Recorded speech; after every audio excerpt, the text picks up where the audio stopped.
네, 반갑습니다. 마르스 김동석의 리얼 주식입니다. 오늘 마르스 김동석의 리얼 주식은 100년 만에 한 번 오는 매수 기회, 2차 전지 세계 1위 이 기업 순식간에 급등할 겁니다. 2차 전지 드디어 우리가 진심으로 관심을 가져야 될 구간이 윤곽이 좀 자세하게 나온 것 같습니다. 어디부터 우리가 안정적으로 상승을 노려볼 수 있는지 오늘 알려드리니까, 그리고 그 이유는 뭔지 설명해 드리니까 영상 끝까지 꼭 시청해 주시길 바라겠습니다. 그 이전에 그 연관돼 있는, 우리가 항상 중요하게 보는 테슬라의 산업과 관련된 기업들, 저희가 자료집으로 만들어서 무료로 나눠드리고 있습니다. 이 자료집 받고 싶다 하시면 영상 끝까지 꼭 시청하시고 무료로 받아가시면 좋겠다 말씀드리고, 오늘 영상 바로 시작하겠습니다. 그래서 2차 전지 중간 점검이 좀 필요합니다. 과연 2차 전지가 지금까지 오케이, 뭐 내년 1월에서 2월이 기회라고 알겠는데, 과연 이게 진짜일까? 아니면 그렇게 될까? 궁금하겠죠. 그래서 하나하나 가지고 왔습니다. 일단 첫 번째는 사이버 트럭의 셀덴트입니다. 이게 뭔 소리냐면, 사이버 트럭이 최근에 정말 잘 팔리고 있습니다. 테슬라 사이버 트럭은 지난 2분기 기준 9,000대에 육박하는 판매량을 기록해 미국 판매량 1위를 기록했고요. 나와 있지는 않지만 3분기에는 이 픽업 트럭 시장 점유율 50%를 점유를 했습니다. 그래서 테슬라가 독자적으로 개발한 배터리로 사이버 트럭에 적용된 이 4680 배터리. 그러니까 여러분들이 아시겠지만 테슬라가 독자적으로 배터리를 개발하고 있죠. 수율이 많이 나온다고 하진 않지만 결국엔 자체적으로 만드는 걸 목표로 개발하고 적용하고 있습니다. 일부. 근데 배터리에서 흔치 않은 문제가 발견돼 배터리 팩을 교체 작업 진행 중입니다. 그러니까 자체적으로 개발한 배터리에서 뭔가 문제가 생겼다라는 거죠. 사이버 트럭의 일부 배터리 팩에서, 그러니까 자기들이 만든 배터리입니다. 셀덴트 문제가 발견돼 해당 배터리 팩을 회수한 뒤 교체해주는 작업을 하고 있습니다. 셀덴트가 뭐냐? 배터리 셀 내부 또는 외부에 물리적 압력이 가해져 배터리 셀 표면이 손상되거나 변형되는 문제입니다. 그러니까 뭐 이유는 모르겠지만 이 외부적으로 뭔가 물리적으로 영향을 받아서 안에 손상이 돼서 잘못하면은 좀 위험이 될 수 있는 그런, 어떻게 보면 문제가 생겼다라는 거죠. 근데 중요한 건 뭐냐면, 그럼 이게 외부에서 그냥 힘을 줘서 그런 게 아니야? 라고 할 수 있겠지만 그것보다는 내구도의 문제겠죠. 그래서 자체적으로 만든 배터리에 좀 문제가 있더라. 그럼 이거를 반대로 얘기하면 어떻게 되겠습니까? 당연히 국내의 배터리한테는 기회라는 거죠. 왜냐하면 대한민국은 정말 오랜 기간 원통형 배터리를 만들어 왔습니다. 그러다 보니까 원통형 배터리만큼은 정말 이 경력이라든가 또는 이 문제점이라든가 또는 이 모든 부분에서 앞서 나가 있어요. 근데 거기에 이제 국내 원통형 배터리를 개발해서 납품을 하다 보니까 아마 테슬라에서 자체적으로 만드는 배터리의 비중은 줄고 오히려 국내 원통형 배터리에 대한 비중이 늘어날 확률이 높다라는 거죠. 4680 배터리는 기존 2170 배터리보다 에너지 밀도가 5배 높고 출력은 6배 강하며 하이니켈을 사용합니다. 그래서 이 하이니켈에 대한 수요도 올라갈 것 같고, 플러스로 테슬라 자체 배터리에 결함이 있다면 국내 원통형 배터리 사용을 늘릴 가능성이 높다라는 거죠. 그래서 국내 하이니켈도 많이 쓰겠지만 거기에 더불어 원통형 배터리 국내 거에 대한 수요가 늘어날 확률이 너무 높다.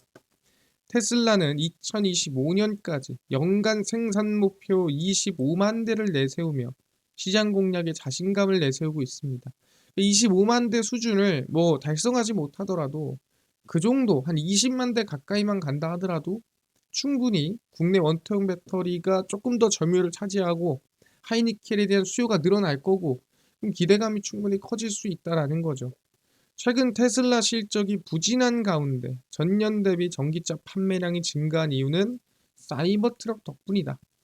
그러니까 여러분들이 생각하는 것보다 사이버 트럭이 좀 효자 노릇을 잘 하고 있습니다라고 얘기를 하는 겁니다. 그래서 실제로 보더라도 이 하이니켈 배터리 수요입니다. 보시면은 2023, 24에 좀 지지부진하죠. 열심히 올라오다가 지지부진하다가 다시 25년도에 좀 크게 성장하는 모습을 볼 수가 있습니다. 아마 이 구간이 개인적으로는 이 픽업 트럭이라든가 이 고출력 배터리를 사용하는 자동차에 대한 수요가 강하게 늘어나고 그리고 이 판매량이 늘어나는 구간이지 않나. 그게 2025년, 2026년입니다. 그래서 좀 지지부진한 구간을 뚫고 아마 내년도에 하이니켈에 대한 수요가 늘어날 걸로 전망이 되고 있고요. 그래서 하이니켈에 대한 수요를 보더라도 한참 떨어지다가 24년 기준으로 25년도에 한 번에 좀 회복이 되는 이 성장률 자체가 그런 모습을 우리가 확인할 수 있습니다. 그래서 성장률이 회복되는 게 상당히 중요하고 2023년 4년에 지지부진하던 구간을 뚫어주는 게 중요하다라고 보시면 될 것 같습니다. 이제 국내에서 제일 중요한 게 LFP도 중요하지만 니켈, 코발트, 망간 어떻게 보면 3원계 배터리가 상당히 중요하기 때문에 아마 25년도에 긍정적인 기대감을 가질 수 있다라고 저는 얘기를 하고 있습니다. 오케이, 알겠습니다. 그럼 이거 말고 유럽은 지금 어떻게 되고 있나요? 라고 물어볼 수 있습니다. 그래서 유럽의 관세라든가 탄소 규제에 따라서 어떤 지금 모습을 보이고 있나? 왜냐하면 벌써 지금 유럽 관세를 매긴 지 한 거의 2달이 다 돼 갑니다. 그럼 중국 입장에서는 어떤 타격을 입고 있지? 우리가 궁금하지 않겠습니까? 왜냐하면 중국이 타격을 입어야 우리가 유럽의 시장 점유율이 늘어나고 그 다음에 유럽이 지금 둔화할 때 우리가 점유율을 늘려놔야 2025년에 회복이 된다면 거기에 우리가 수혜를 입을 수 있지 않겠냐. 그래서 EU 관세 폭탄에 따른 중국 영향입니다. 있나 피해가? 유럽연합이 중국 전기차에 고율 관세를 부과하기 시작한 영향으로 중국의 11월 전기차 수출액이 급감했더라. 타격이 있더라. 중국의 지난달, 그러니까 11월 전기차 수출액은 15억 8천만 달러, 2조 2천억 원으로 작년 대비 42%가 감소했습니다. 물론 이 42%가 우리가 뭐 무조건 유럽의 관세 때문에 무너졌어요라고 얘기할 수는 없습니다. 근데 영향이 있다라는 거죠. 반보조금 조사를 통해 지난 10월 30일부터 중국에서 유럽연합으로 수출되는 전기차에 대한 관세율이 10%에서 17.8에서 45.3으로 인상이 됐습니다. 그래서 11월 한 달간 EU로의 전기차 수출액이 작년 동월 대비 36%, 수출 물량은 23% 감소가 됐더라라고 얘기하는 거고, 사실 아까 얘기한 대로 이 모든 물량이 다 이 중국의 이 전기차 수출액이 관세 때문이다라고 얘기할 수는 없지만 영향이 있다라는 거예요. 그래서 중국의 입지가 점점 줄어들 가능성이 높다라는 거죠. 그럼 거기에 누가? 국내 기업이 아마 치고 들어갈 확률이 높다라고 얘기를 하는 부분이고요. 그래서 제일 중요한 게 뭐냐면은 지금처럼 중국의 영향력이 줄어드는데 그렇다면 유럽은 지금 시장 회복이 됩니까? 회복될 확률이 높더라. 왜? 2025년에 탄소 규제가 그대로 강화가 진행됩니다. 그러니까 정확히 말하면은 이 이산화탄소를 내뿜는 양을 줄여라라는 거죠. 2025년부터 완성차 업체는 유럽에서 평균 이산화탄소 배출량이 93.6g 1kg당. 그러니까 2020년도에 규제를 한번 때렸습니다. 그리고 지금 지나가지고 2025년도에 규제를 때리는 거예요. 그래서 21년도에 때린 거 대비해서 15%가 감소가 된 수준으로 신차를 판매해라 라는 거죠. 그러니까 점점 규제가 강화되고 있는 겁니다. 93.6g인데 이게 점점점 내려갑니다. 그래서 목표를 달성하지 못할 경우에는 22조 1천억 원의 벌금이 부과가 되고요. 아까 얘기한 대로 2023년부터 34년까지는 2030년부터 34년까지는 49.5. 그러니까 93.6인데 또 이렇게 줍니다. 그리고 2035년부터는 제로로 만들어야 된다라는 게 계획입니다. 그래서 점점 줄어들어요. 그 뜻은 뭡니까? 줄어들 때마다 그때마다 전기차의 친환경차의 매출량, 기대감, 그 다음에 성장률이 크게 반등합니다. 그래서 유럽이 한번 반등했을 때가 2021년도를 기준으로 2020년, 21년도 기준으로 반등했다가 쭉 떨어진 거고 마찬가지로 2025년도에 또 강화가 되니까 반등했다가 또 쭉 떨어졌다가 23년도에 쭉 반등했다가 떨어졌다가 이렇게 할 확률이 높다라는 거예요. 왜? 이걸 맞추려면은 할 수밖에 없기 때문입니다. 그렇다고 벌금이 적지 않죠. 그래서 유럽 전기차 시장의 일시적 둔화로 어려움을 겪었던 국내 배터리 업계는 기회를 맞을 걸로 전망이 됩니다. 왜? 내년도에 유럽의 전기차 시장이 뭐 지금까지 캐즈민이 둔화됐니 했지만 다시 회복될 걸로 전망이 되고 있다라는 거죠. 아, 그렇구나. 충분히 거기에 대한 기대감을 우리가 가져볼 수 있겠구나. 근데 실제로 대한민국이 2023년에서 2024년에 왜 힘들었냐, 왜 어려웠냐 라고 물어볼 수 있습니다. 그 이유가 뭐냐면 대한민국의 EU 생산 비중이 정말 높았기 때문이에요. 25년부터는 미국 생산 비중이 훨씬 늘어나지만 우리가 23년, 23년에 어려웠던 이유는 EU의 전기차 시장이 둔화되는데 거기에 중국까지 껴드니까 우리의 입지가 점점 줄었습니다. 그러니까 전기차, 배터리 기업들이 힘을 쓸 데가 없었어요. 23년 기준 우리나라 배터리 3사, LG에너지솔루션, SK온, 삼성, SDI 해외 생산 비중이 92.4%였는데 이게 애초에 해외에서 생산하면은 국내 수출로 안 잡힙니다. 그래서 2023년 1월에서 9월 세계 2차 전지 상위 5대 수출국 중 수출 증가율이 가장 높았던 나라가 헝가리랑 폴란드더라. 왜? 헝가리와 폴란드에 누구 배터리 기업이 있어요? 국내 배터리 기업들이 몰려 있습니다. 거의 절반 이상이 헝가리랑 폴란드 그리고 중국에 몰려 있었습니다. 그러니까 미국의 생산량이 정말 적었어요. 해봤자 5% 10%.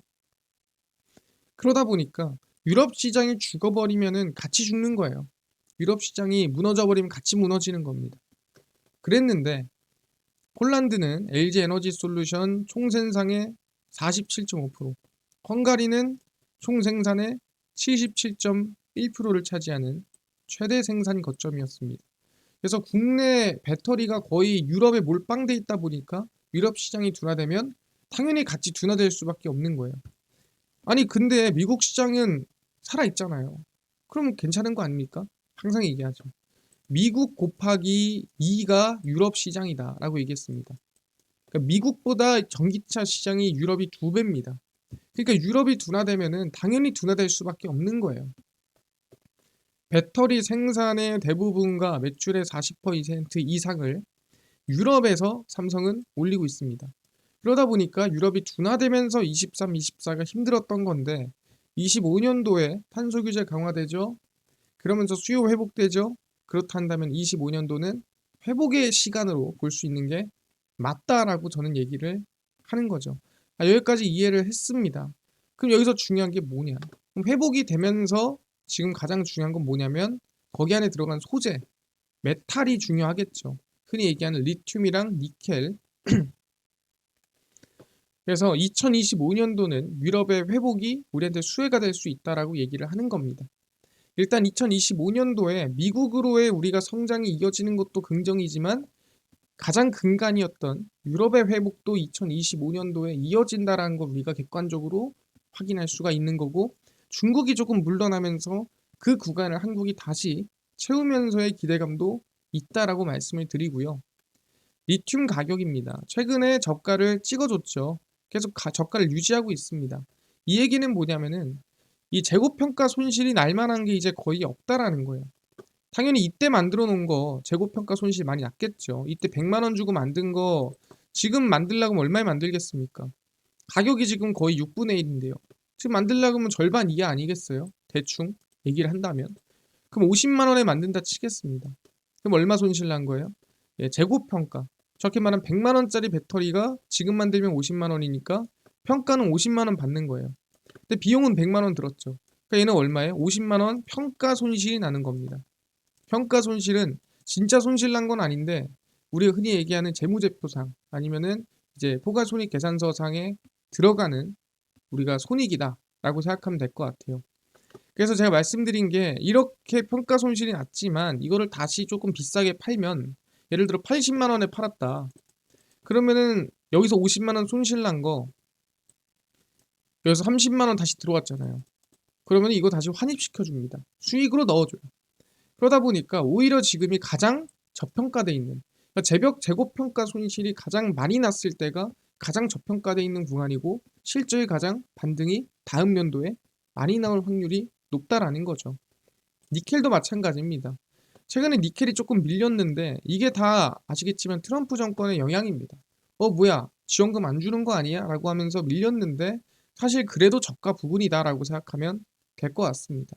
그러다 보니까 아까랑 마찬가지로 재고평가 손실에 대한 부분이 이제 어느 정도 올해 다 반영이 됐고요. 아마 내년도에는 큰 반영이 없을 확률이 높고 환입이 될 확률이 높은 거죠. 왜? 수요 회복이 이어질 가능성이 높으니까. 그렇다면 이런 부분이 있습니다. 그럼 언제쯤 수요 회복이 될까? 이게 회복이 된다 그러면 우리가 언제 회복될지 알아야 되지 않겠습니까? 그래서 결론만 얘기를 하겠습니다. 2025년에 실적 추이라고 보시면 될 것 같습니다. 그래서 대표 기업 두 가지 정도 가지고 왔습니다. LG 엔솔, 그 다음에 포스코 퓨처엠. LG 에너지 솔루션인데 너무 이름이 길어가지고 제가 줄여놨습니다. 그래서 보시면은 1분기, 2분기, 3분기, 4분기 올해입니다. 영업이익이 계속 줄어들기만 하죠.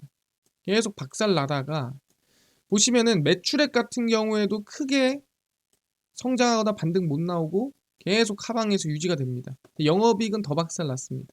다 이유가 뭐예요? 재고평가 손실 때문에. 그럼 내년도는 뭐예요? 환입이 되거나 재고평가 끝나거나. 그래서 2025년도 실적을 보면은 매출액이 언제부터? 누가 봐도 2분기부터 좀 크게 회복되는 걸 확인할 수가 있습니다. 2분기부터 뭔가 크게 회복이 되죠. 그러니까 이 구간까지 1분기까지만 하더라도 좀 애매해요, 매출액이. 근데 2, 3, 4 넘어갈수록 실제로 좀 유의미한 흐름이 보이고 있다라고 보시면 될 것 같고요. 그래서 마찬가지로 영업이익 같은 경우에도 이제 1분기부터 당연히 평가 손실이 끝나니까 회복이 되긴 하지만 충분히 하반기로 갈수록 더 성장세가 두드러지는 걸 확인할 수가 있습니다.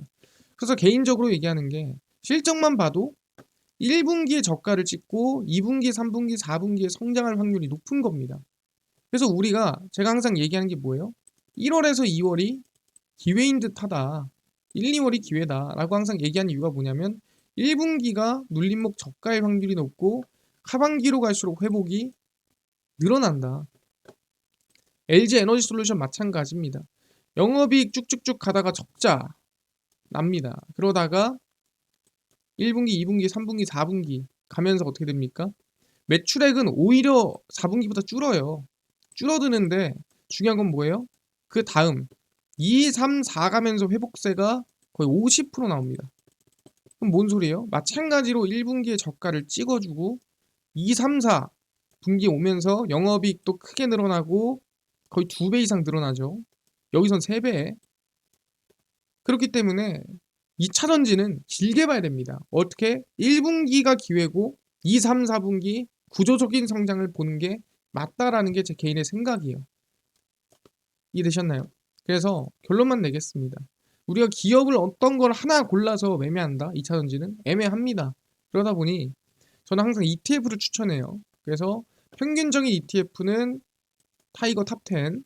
나는 포스코홀딩스에 조금 몰고 싶다. 그리고 2차 전지 산업. 나는 LG엔솔 쪽에 좀 몰고 싶다.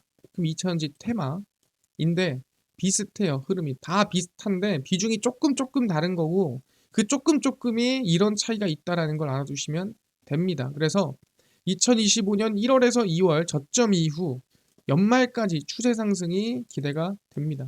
그래서 저는 2차 전지를 공략을 한다면 기회가 온다면 2025년 1, 2월에 기회가 온다라고 봅니다. 그래서 나는 못 샀거나 또는 관심을 두고 있거나 2차 전지가 언제쯤 오를지 궁금하다라고 전 생각한다면 지금은 1, 2월이 기회가 되고 내년 연말까지 저는 추세 상승이 이어질 수 있다라고 기대하고 있습니다. 그래서 계속 제가 추적해 드릴 테니까 영상 봐주시면 좋을 것 같고요.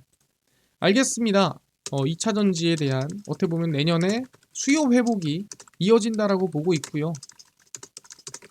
뭐 간단하게 얘기하자면 트럼프 리스크는 크지 않을 거다라고 저는 생각을 합니다. 왜 이전 영상에서도 설명드렸지만 전기차 지원금을 주겠다라는 계획에서 미국 내 생산하는 모든 기업한테 지원금을 주자로 바뀌는 겁니다. 이게 꼭 전기차가 아니더라도 전기차를 만들든 배터리를 만들든 아니면 내연기관차를 만들든 그냥 미국 내에서 생산하는 기업에 지원금을 줘야지 왜 전기차를 사는 사람한테 지원금을 주냐인 차이점이었습니다. 관점의 차이. 그래서 리스크가 크지 않을 거라 보고 있고요. 그래서 개인적으로는 우리는 내년 2025년 1월에서 2월 기회로 보고 가면 될 것 같다 말씀드리겠습니다. 이해됐고요. 이뿐만 아니라 아까 테슬라 관련된 산업 관련주까지 총정리한 자료집을 좀 무료로 받고 싶다 하신 분도 있을 텐데 이거 어디서 받을 수 있나요? 또는 당일 급등이 예상되는 단타 종목을 매일 무료로 좀 나눠주시고 장 시작 전에 급등이 예상되는 뉴스라든가 시황을 무료로 나눠주시고 테마주라든가 매매법 강의를 무료로 나눠주세요 하시는 분들이 있어서 김동석 대표가 100% 무료로 나눠드리고 있습니다. 바로 김동석의 리얼 주식 연구소라는 100% 무료 어플이고요. 이 어플은 내가 아이폰을 씁니다. 앱스토어에서 무료로 설치 가능하고요. 갤럭시를 씁니다. 구글 플레이, 플레이 스토어에서 무료로 설치 가능합니다. 근데 무료로 설치하면은 전화번호 같은 거 적어야 되나요? 안 적어도 됩니다. 적을 때도 없어요. 무료입니다. 자, 앱스토어, 구글 플레이, 플레이 스토어 접속을 하시고 김동석의 리얼 주식 연구소라 검색하시면 이렇게 어플이 뜨게 됩니다. 그래서 100% 무료로 설치 가능하니까 무료로 꼭꼭꼭 설치를 하셔라 말씀을 드립니다. 설치하고 나면은 이렇게 김동석의 리얼 주식 연구소 어플이 화면에 뜨게 되고요. 당일 리얼 추천주가 당일 급등 예상되는 종목을 무료로 알려드리고 급비 분석이 장 시작 전 시황, 급비 자료가 테마주라든가 매매법 무료로 나눠드리고 있습니다. 그리고 아까 얘기했던 테슬라 관련된 산업 관련주 자료집 어디서 무료로 받을 수 있나요? 리얼 추천주 누르시고요. 들어가면은 저희가 무료로 올려놨습니다. 트럼프 대선 일론 머스크 관련 기업 총정리해서 올려놨죠. 누르고 들어가시면 맨 밑에 테슬라 전기차 자율주행 총정리 자료집, AI 반도체 로봇 자율주행 총정리 자료집 저희가 무료로 나눠드리고 있습니다. 밑줄 본전이잖아요. 무료니까 꼭꼭꼭 받아가시고요. 뿐만 아니라 리얼 추천주에서는 저 12월 14, 24일, 23일, 20일, 19일, 18일 추천주 매일매일 무료로 나눠드리고 급비 분석은 장 시작 전 시황입니다. 해외 증시, 국내 이슈 장전에 저희가 무료로 전부 다 매일매일 정리해드리고요. 급비 자료는 당일이 있었던 이슈 관련주 무료로 정리해드립니다. 그래서 김동석의 리얼 주식 연구소 제가 평생 100% 무료로 운영하는 어플입니다. 종목, 시황, 테마주 강의 다 무료로 꼭 얻어가시고요. 뿐만 아니라 저희 마르스 김동석의 리얼 주식 유튜브 여러분들의 사랑으로 커갑니다. 우리 구독자 20만 명 향해 달려가니까요. 유튜브 구독, 영상 좋아요, 그 다음에 댓글까지 남겨주시면 너무나도 감사하겠다 말씀드리면서 오늘 영상 여기서 마치고 다음번에 더 좋은 영상으로 찾아뵙도록 하겠습니다. 감사합니다.